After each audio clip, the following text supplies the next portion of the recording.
Imposter syndrome and having a wobble. This has come up quite a bit recently, as it does in everyday life, because it is normal.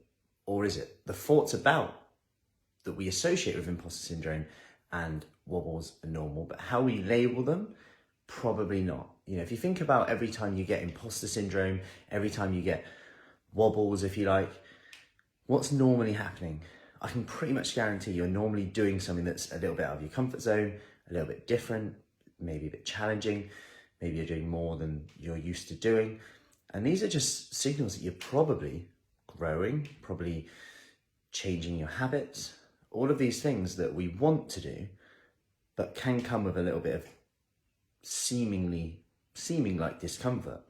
But one, we've got to consider what's the opposite of that. Okay, if we don't go through that, it's going to be hard anyway, right? It's going to be hard anyway because we'll probably beat ourselves up.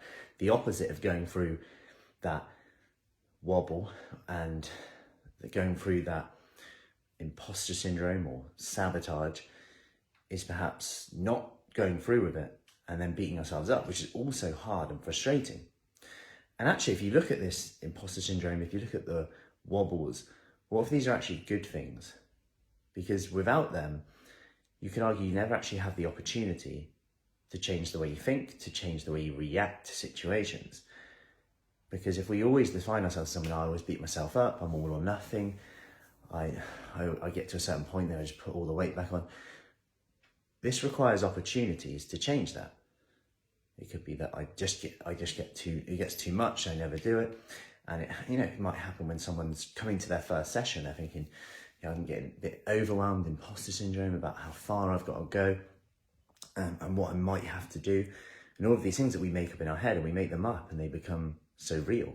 Then we go and do it and it's like, you know what, the people were there, were lovely, I got the support, I did it. And that's a great feeling.